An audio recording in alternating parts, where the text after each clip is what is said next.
එකමත් එක දවසක හාවෙක් කැලේ ඇවිදගෙන යනකොට හාවට හම්බුණා ඉබිහාමි කෙනෙක්ව. හිමීට ඈතින් එන ඉබිහාමිව දැකලා හාවට හොඳටම හිනා ගියා. ඉබිහාමි කල්පනා කරා ඇයි මේ හාහාමි හිනා වෙන්නේ? ඉබිහාමි හාහාමිගෙන් ඇහුවා ඇයි හාහාමි ඔයා හිනා වෙන්නේ? හාහාමි එතකොට කිව්වා ඉබිහාමි දන්නවද මට කොච්චර හයියෙන් දුවන්න පුළුවන්ද කියලා. මම මේ කැලය පුරාම දවසින් දුවලාවත් ඉබිහාමිට එකෙන් කාලයක්වත් දුර දවසින් යන්න බෑ.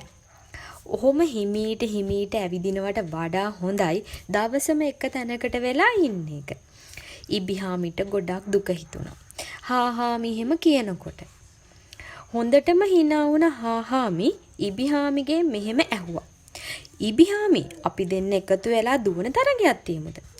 දුකට සහ ලැජ්ජාවට පත් වෙලා හිටපු ඉබිහාමි දෙපාරක් හිතන්නේ නැතුව අභියෝගය බාරගත්තා. ඔන්න ඉතින් තරඟේ පවත්වන දිනය උදා වුණා.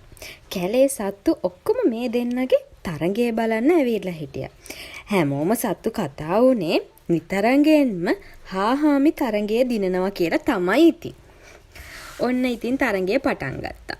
හාහාමි වේගෙන් ඉදිරියට දෙව්වා. ඉබිහාමි හෙමින් ඉදිරියට ගියා. ටිකක් වෙලා දුවගෙන ගිහින් හාහාමි පිටිපස්සේ හැරලා බැලුවා. ඉබිහාමි පේන තෙක් මානෙකවත් නැහැ.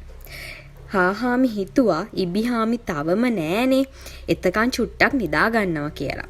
හාහාමි ගහක් යට සැපට නිදාගත්තා. හිමීට ආපු ඉබිහාමි දැක්කා හාහාමි නිදාගෙන ඉන්නවා.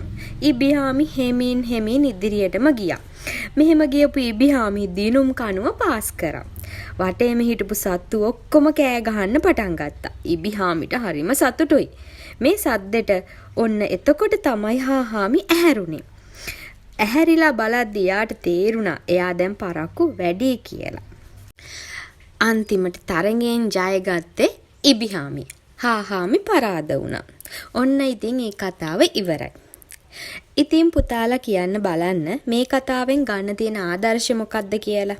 තමන්ගේ හැකියාවන් ගැන මාන්නේ අනිත් අයව හැල්ලුවට ලක් කරන්න හොඳ නැහැ. එහෙම ඔයාලා කළොත් ඔයාලටත් වෙන්නේ මේ හාහාමිට වෙච්ච දේම තමයි. අනිත් දේ තමයි අපි අනිත් අයට උපහාසයට hina වුණාට අපහාසයට hina වෙන්න හොඳ නැහැ. එහෙනම් දුවේ පුතේ තවත් අලුත් කතාවක් අරගෙන ඉක්මනට මෙන්න.